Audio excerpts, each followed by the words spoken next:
अस्सलाम वालेकुम। मैं हूं हुमायूं कामरान और आप देख रहे हैं हमारा यूट्यूब चैनल स्टार्स विदेश के। इस सेक्शन में हम आपकी मुलाकात ऐसे सप्लायर से करवाते हैं जो डिफरेंटली एबल्ड बच्चों से रिलेटेड मुख्तलिफ किस्म के इक्विपमेंट, मटेरियल और आइटम्स में डील करते हैं और उनको सप्लाई करते हैं। आज के इस सेशन में लाहौर से हमारी गेस्ट हैं आयशा कयूम। ये फाउंडर हैं बिजी स्टार्स शॉप की। आइए इनसे मिलते हैं और इनके बारे में और इनके सेटअप के बारे में मज़ीद जानते हैं। So thank you very much miss Ayesha कि आपने इस सेशन के लिए टाइम निकाला and we welcome you at our channel.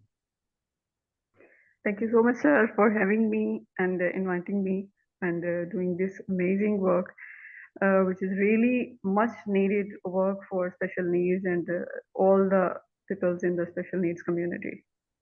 Right, बहुत शुक्रिया। और मैं ये भी बताना चाहता हूँ कि ये जो पर्टिकुलर सेक्शन था सप्लायर्स वाला ऐड करने का, ये आइडिया भी Mhm. आयशा कयूम का ही था। इन्हीं के कहने पे हमने ये स्टार्ट किया है।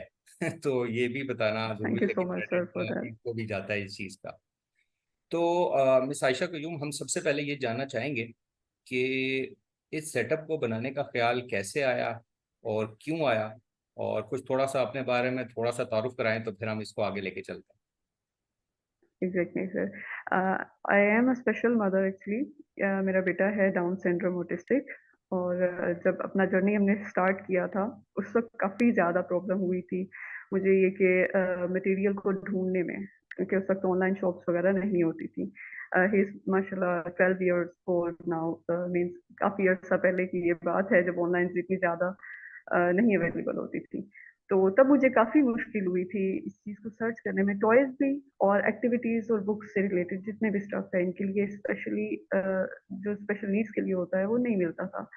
और जो टीचर्स बनाती थी वो बहुत मेहनत से बनाती थी और उनको प्रिंटिंग की भी क्वालिटी इतनी अच्छी नहीं मिल रही होती थी, इमेजेस और ये सब चीज़ें। तो मेरा एक्सपीरियंस तो बहुत ज़्यादा अच्छा नहीं रहा था। इन्हीं चीज़ों से सीखते-सीखते फिर मैंने ये किया कि इसको फिर जब वो 8 इयर्स के हो गए थे तब जाकर कहीं ये काम स्टार्ट किया कि प्रिंटिंग की, लेमिनेशन की। अ, स्टार्टिंग में तो मेरे पास अपना प्रिंटर वो सब चीज़ें नहीं थी और उसमें भी जितनी वो स्ट्रगल हुई उस चीज़ का मुझे अंदाज़ा हुआ कि टीचर्स के लिए कितना ज़्यादा मुश्किल होता है। जो थेरेपिस्ट हैं वो किस तरह से अपना मटीरियल बनाते होंगे। तो ये काफ़ी एक आप कह सकते हैं कि एक सीखने वाला जर्नी था। मेरे लिए तो बहुत इंटरेस्टिंग भी था, लेकिन काफ़ी मुश्किलात के बाद अल्हम्दुलिल्लाह ये हुआ कि फिर आहिस्ता-आहिस्ता करते-करते अपना एक थोड़ा-सा छोटा-सा घर पे सेटअप बना, जिसमें मैं अपने बच्चे के होते हुए घर पे मौजूद होकर अपनी कुछ एक्टिविटीज़ को बनाती हूँ, अपने आइडियाज़ को, और थेरेपिस्ट के भी आइडियाज़ इसमें साथ-साथ ऐड होते जाते हैं। हैं। राइट। जी सर। अच्छा। अच्छा, ये बताइए कि एक तो थोड़ा सा आपको माइक को थोड़ा सा और करीब करना पड़ेगा ताकि और ओके, ज़्यादा क्लियर आए आवाज़। अच्छा, मैं ये पूछना ओके। चाहूँगा कि जो आपके डिफरेंट आइटम्स हैं जो आप बनाती हैं, वो जी, जी। डिफरेंट स्टडी मटेरियल्स की कैटेगरी में आ जाता है। तो जो कि आप डिफरेंट तरह की थेरेपीज में डिफरेंट थेरेपिस्ट यूज़ कर रहे होते हैं उन चीज़ों को जो आप बनाते हैं। तो मैं अपने हुँ। व्यूअर्स के लिए पूछना चाहूँगा, थोड़ा एलैबोरेट करके आप बता सकती हैं कि क्या क्या आइटम्स होते हैं, और ताकि लोगों को आसानी हो समझने में कि जिनको नहीं पता ओके। कि क्या और किस तरह के आइटम्स होते हैं और कैसे उसको प्रोसीड करते हैं। ओके, बेसिकली मेरा जो काम है वो लेमिनेशन और प्रिंटिंग के बीच में है। मीन्स बुक्स का हो सकता है, बाइंडर्स, एक्टिविटीज़ हो सकता है। इसमें टॉयज़ का नहीं है। अक्सर क्वेश्चन भी होता है कि आपके पास टॉयज़ हैं, बट टॉयज़ मेरे पास अवेलेबल नहीं है। मैं सिर्फ लेमिनेशन और प्रिंटिंग और एडिटिंग जितना भी ये काम है उसको कवर करती हूँ। और ये यूज़ होता है स्पीच थेरेपी में। बल्कि एकेडमिक की भी बहुत सारी चीज़ों को ये कवर करता है। लाइक अगर कोई भी मदर, अक्सर मुझे बहुत अच्छा लगता है जब इस तरह रैंडमली बहुत सारे ऐसे कस्टमर होते हैं या मदर्स होती हैं, वो आती हैं, वो कहती हैं हमें इस चीज़ से रिलेटेड अपने बच्चे के लिए ये नहीं मिल रहा। लाइक ओड एंड इवन के लिए जो बुक्स हैं मार्केट में वो बहुत थोड़ा-सा डिफ़िकल्ट लेवल पे हैं। तो हमें कैसा चाहिए मेरे बच्चे के लिहाज से ये इस तरह बना हो कि वो थोड़ा सिंपल हो और थोड़ा फन वे में हो। तो उसके आइडिया को फिर लेते हुए मुझे उनको शेयर करना होता है कि अच्छा मेरे पास ये आइडियाज़ हैं। ये पूरी डिस्कशन होती है मेरी पेरेंट्स के साथ या थेरेपिस्ट के साथ। तो उस चीज़ को फिर बाद में एक कह सकते हैं पावर पॉइंट पे या डिफरेंट ऐप्स पे फिर मैं उसको क्रिएट करती हूँ एक बिल्कुल नई वर्कशीट को, और फिर उनको शेयर करती हूँ और उसको फिर बाद में उसको बना कर तो उनको सेंड करती हूँ। इससे ये होता रहता है क्योंकि हमें बुक्स नहीं मिलती हैं, हमारे लिए बुक्स नहीं होती हैं, स्पेशल नीड्स के लिए कुछ छप कर सिलेबस वगैरह नहीं आता। तो इनके लिए हर बच्चे के लिए जो भी टॉपिक है क्लियर करने के लिए हमें सेपरेटली उसकी एक्टिविटीज करनी पड़ती है, और एक नहीं उसके लिए बहुत सारी एक्टिविटीज और डिफरेंट वेज में उनको करवाना पड़ता है। और हर बच्चे की नीड अलग अलग होती है, कोई किस तरीके से सीखता है, कोई किस तरीके से सीखता है, तो इसलिए ये एक काफी डिफिकल्ट चीज है जो सब पेरेंट्स और थेरेपिस्ट के लिए बहुत ज्यादा जरूरत है इस चीज की उन्हें। राइट। तो कुछ मैं एग्जांपल्स चाहूँगा कि जिस तरह आपने जिक्र किया कि डिफरेंट बाइंडर्स वगैरह होते हैं, तो किस किस्म की इंफॉर्मेशन उनमें होती है जो कि थेरेपिस्ट, कुछ एग्जांपल से अगर आप थोड़ा सा इसको बताना चाहें मेरे भी अपनी नॉलेज के लिए और बाकियों की नॉलेज के लिए, ओके सर। कि किस किस्म की चीज़ें होती हैं। अच्छा सर, मोस्टली इनके लिए जो हमें बनाने पड़ते हैं वो पैक्स होते हैं। इट्स विजुअल, कह सकते हैं कि कम्युनिकेशन इसमें होती है कि बच्चा जो है वर्ड्स नहीं पढ़ सकता, वो विजुअल लर्नर है, वो देखकर समझ सकता है। इसके लिए हमें कुछ इमेजेस को अलग अलग करके एक पूरा सेंटेंस बनाना होता है लाइक दिस। तो एक बहुत सिंपल सा सेंटेंस मैंने बनाया हुआ है, आई को शो कर रहा है ये, और देन ईट को। उसके बाद ये स्मॉल कार्ड्स बने होते हैं, ये भी बच्चे की चॉइसेस पे बने होते हैं, लाइक उसको क्या पसंद है और वो किन चीज़ों से अवेयर है। और वही कार्ड फिर उनके लिए स्पेशली लाइक सेपरेटली बनाकर तो उनको सेंड किए जाते हैं लाइक दिस। इसी तरह की आप कह सकते हैं, अगर मैं एक्टिविटी शेयर करूँ तो वो ये है, लाइक साइंस एक्टिविटी कह सकते हैं आप इसको, और इसको हमने बच्चे को बताना है कि कौन सी व्हीकल जो है वो कहाँ पर चलती है, एयर वाटर एंड लैंड, और ये सब भी इस तरह से यूज होती है लाइक इट्स रेस्टफुल, क्योंकि इनका टाइम स्पेंड बहुत कम होता है। इनका इंटरेस्टिंग लेवल जो आप कह सकते हैं कि किसी काम को करने के लिए इनका बढ़ाना पड़ता है हमें, उन चीज के की तरफ लाने के लिए उसको ज्यादा से ज्यादा अट्रैक्टिव बनाना पड़ता है।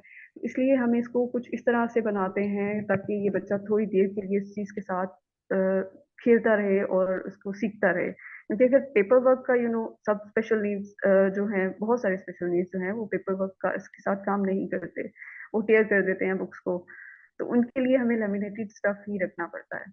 हमारे बहुत सारे ऐसे बच्चे हैं जो मुंह में लेते हैं और उसको डिफरेंट वेज में यूज करते हैं, तो एक सेफ वे होता है कि एक चीज अगर बनी हुई है तो काफी अर्सा चल जाएगी।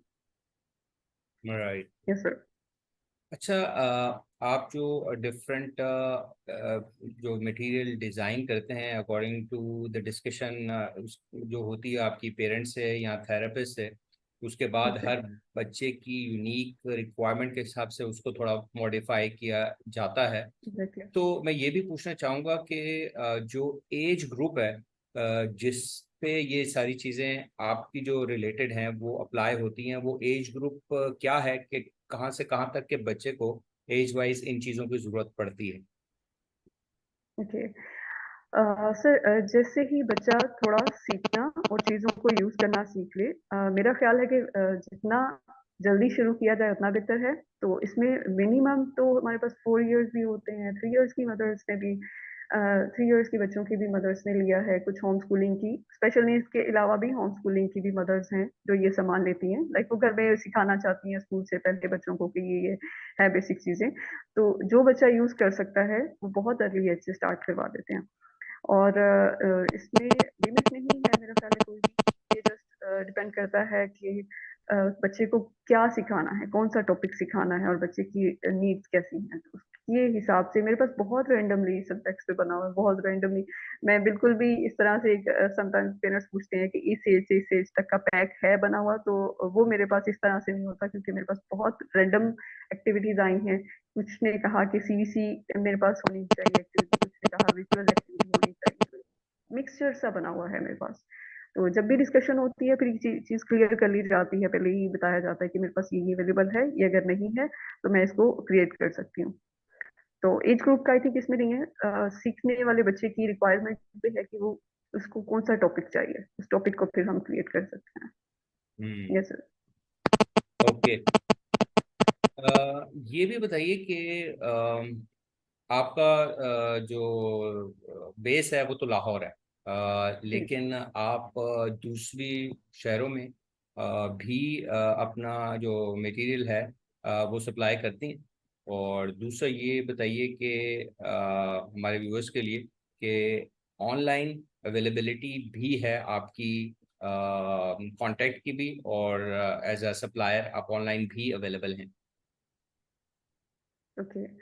एग्जैक्टली सर, पाकिस्तान की डिफरेंट सिटीज़ में जाता है, और सिर्फ पाकिस्तान से बाहर मैंने डायरेक्टली अभी तक उसको सेंड नहीं किया। बाहर के कुछ कस्टमर्स थे जिनके अपने रिलेटिव्स जो जा रहे होते हैं, तो वो बस यहाँ से पिक करके ले जाते हैं।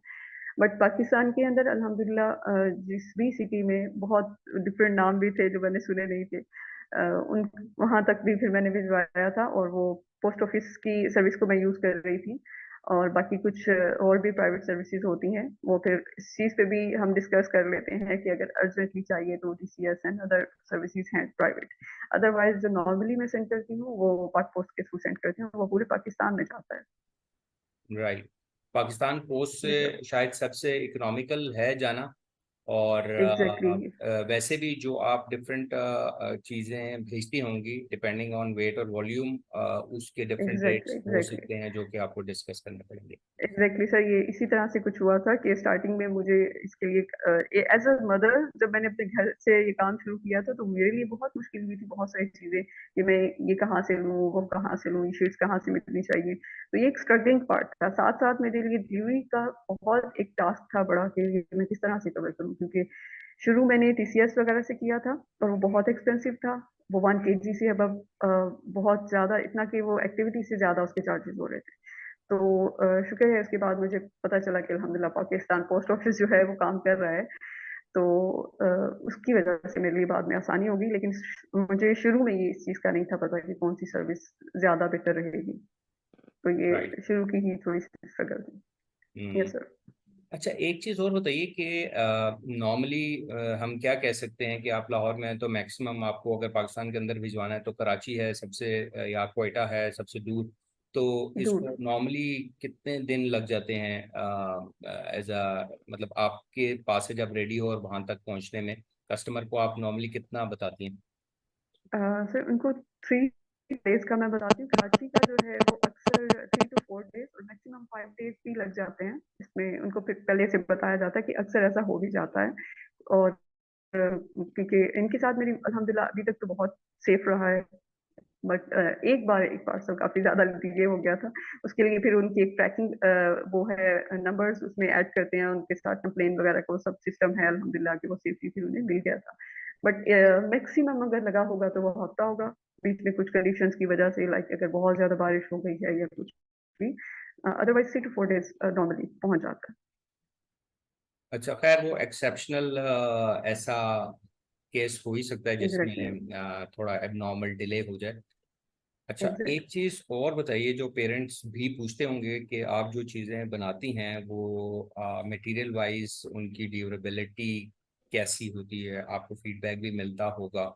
और उसके बारे में थोड़ा हमें व्यूअर्स को बताइए कि वो क्या समझें ऐसे प्रोडक्ट्स को, या जो भी मटेरियल आप डिजाइन बिल्कुल। करते हैं।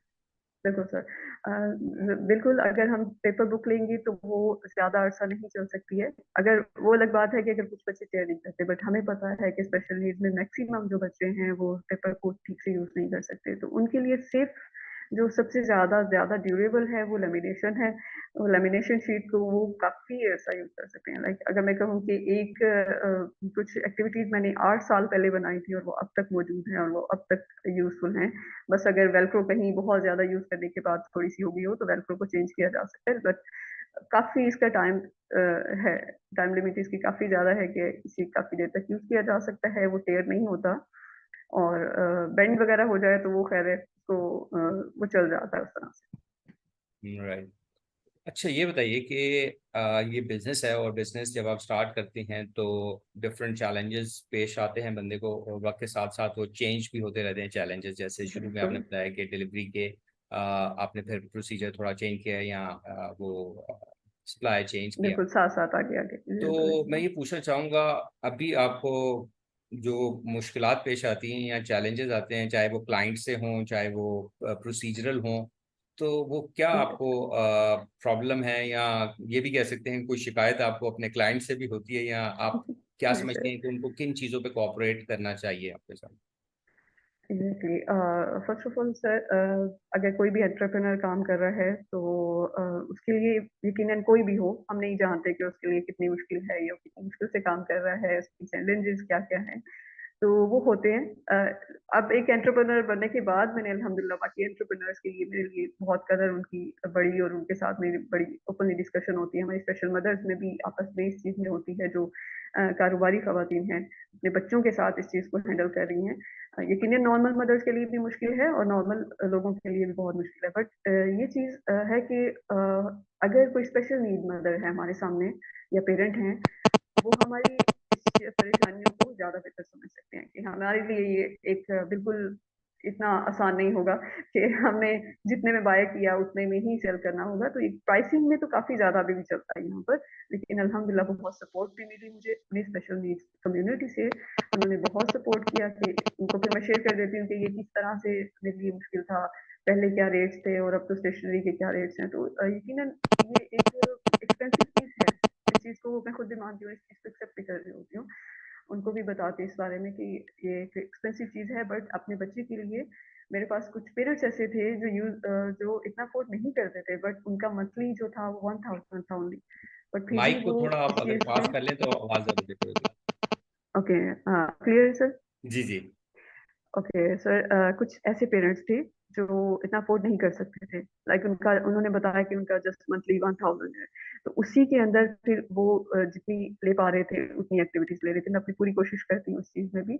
बट हाँ, स्टार्टिंग में डिलीवरी के भी इश्यूज हुए, और हमारे जितना भी मटेरियल हम कलेक्ट करते हैं एक चीज़ बनाने के लिए हमें बहुत चीज़ें चाहिए होती हैं। तो उन हर सब चीज़ों की डिलीवरी कॉस्ट और वो सब मैनेज करना एक बहुत बड़ा हमारे लिए टास्क होता है।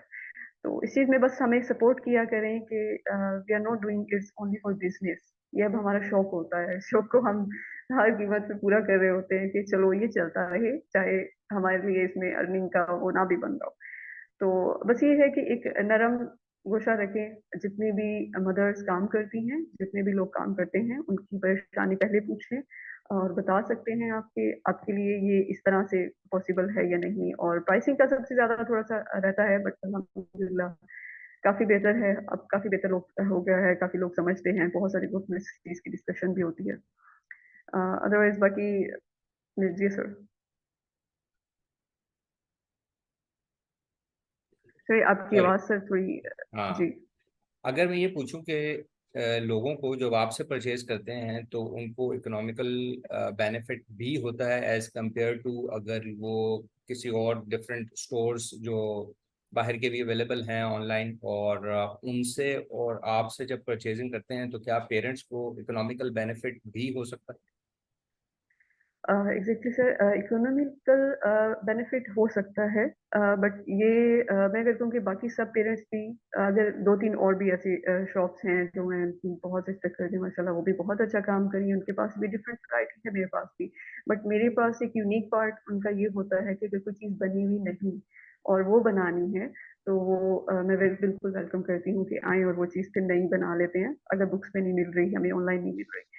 और बेनिफिट इस तरह से होता है क्योंकि ये आप एक बार लेंगे तो ये काफ़ी अर्सा आपके काम आएगी और डिफरेंट वेज़ में आएगी, जितनी भी लैमिनेशन का स्टफ होता है। तो इस हिसाब से ये उनके लिए हेल्प कर सकता है। लाइक अगर हम नॉर्मल बच्चों के लिए भी सिलेबस की अगर हम एक प्राइस निकालते हैं कि एक पूरा साल का सिलेबस है और हम सिर्फ़ इतनी प्राइस लगाएँगे, इसी तरह स्पेशल नीड्स के लिए भी एक होता है कि हम इसी लिमिट के अंदर रहते हुए अपनी एक्टिविटीज़ लेंगे और ये हमारे लिए इतना सा काम करेंगे। तो इस हिसाब से हो सकता है, बट मैं क्वालिटी में भी वो बिल्कुल भी उसका वो फिर नहीं कर सकती हूँ कि क्वालिटी को कम करके तो उनके प्राइस के बराबर करना ये बिल्कुल भी ठीक नहीं रहता। मुझे इस चीज़ में कभी भी कॉम्प्रोमाइज़ नहीं कर पाती मैं। है? राइट। अच्छा, जी sir. Almost we are at the end of our interview. हमारे जो क्वेश्चंस थे वो तो ऑलमोस्ट पूरे हो गए हैं। आखिर में बिल्कुल जी सर। लास्ट में मैं ये पूछना चाहूँगा या आपका मैसेज लेना चाहूँगा, अगर आप कोई भी मैसेज देना चाहें हमारे पेरेंट्स जी को, सर। व्यूअर्स को, किसी बारे में भी, अपने बारे में, अपनी शॉप के बारे में, या वैसे जनरली, तो please go ahead. Okay. Exactly sir, एक सबसे ज़्यादा ज़रूरी मैसेज जो होता है स्पेशल नीड्स के लिए भी और नॉर्मल बच्चों की मदर्स के लिए भी कि जिस भी एज इस चीज़ का वेट नहीं करना चाहिए कि वो भी नहीं सीख रहा। ये जब हम यहाँ पे रुक जाते हैं तो बच्चे का बहुत कीमती टाइम ज़ाया हो जाता है। वो जिस एज से सीखना शुरू कर रहा है हमें उसी एज से स्टार्ट करवा देना चाहिए। अक्सर थेरेपीज़ जैसे जब मैंने शुरू किया था मेरा जर्नी कुछ काफ़ी थोड़ा डिस्टर्बिंग इसलिए रहा था कि स्टार्टिंग में इतनी अच्छी गाइडेंस नहीं थी। मिसगाइड होते थे और आप कह सकते हैं डायग्नोज होते थे क्योंकि शायद तब नॉलेज इतना नहीं था, पर अल्हम्दुलिल्लाह काफ़ी अच्छा हो गया है। पेरेंट्स भी आपस में और थेरेपिस्ट भी काफ़ी डिस्कशन बड़ी नॉर्मली कर लेते हैं अल्हम्दुलिल्लाह। पहले इतना नहीं था, नॉर्मली नहीं था। तो ये हुआ था कि जो टाइम पीरियड मेरे बच्चे का था वो निकल गया था। उस टाइम पे मुझे उसकी एक्टिविटीज़ नहीं मिली थी। उस टाइम पे उसको जो करवाना था वो मुझे ठीक से नहीं पता था। मैं सीखना चाहती थी बट वो पेरेंट्स को इतना नहीं सिखाया जाता था। तो बस एक ये चीज़ मेरे दिल में अभी भी वो एक खलीस रह जाती है कि बच्चे को जितनी कम एज से सिखाना शुरू कर सकते हैं वो करना चाहिए। और इनको फिज़िकल एक्टिविटीज़ के लिए इनकी ज़्यादा होनी चाहिए। इनको कभी भी बोर नहीं होने के लिए बैठने नहीं देना चाहिए, इनके लिए मैक्सिमम एक्टिविटीज़ हमें रखनी चाहिए और डिफरेंट वेज़ में देनी, वैरायटी देनी चाहिए ताकि ये एक चीज़ से नहीं तो दूसरी चीज़ से सीख जाएँ, लेकिन हम छोड़े नहीं इनको इस तरह से। बस एक यही मैसेज है मेरा। राइट। तो इसी मैसेज और एडवाइस के साथ हम बिल्कुल एंड पे हुँ, अपने इंटरव्यू सेशन के। तो मैं हुँ, आयशा कयूम साहिबा आपका दोबारा शुक्रिया अदा करना चाहूँगा कि आपने टाइम निकाला, और आई होप कि इस सेशन से लोगों को मज़ीद थोड़ा सा क्लियर हुआ होगा कि आप किस किस्म के प्रोडक्ट्स में डील करती हैं और कैसे काम होता है। So thank you thank very you much so once much again. Sir. Thank you so much कि आप इतना अच्छा माशाल्लाह काम कर रहे हैं। ये उस वक़्त हमें ज़रूरत होती थी इन्हीं चीज़ों की बट हमें इन चीज़ों की सपोर्ट नहीं मिलती थी। राइट। तो अल्हम्दुलिल्लाह ये बहुत लोगों के काम आ रहा है। बहुत शुक्रिया जी। Thank you so much for having me. बहुत शुक्रिया। और इसी के साथ हम आप सबसे भी इजाज़त चाहेंगे। इंशाल्लाह नेक्स्ट सेशन में एक नए गेस्ट के साथ आपकी खिदमत में दोबारा हाजिर होंगे। Until then take care and Allah हाफिज़।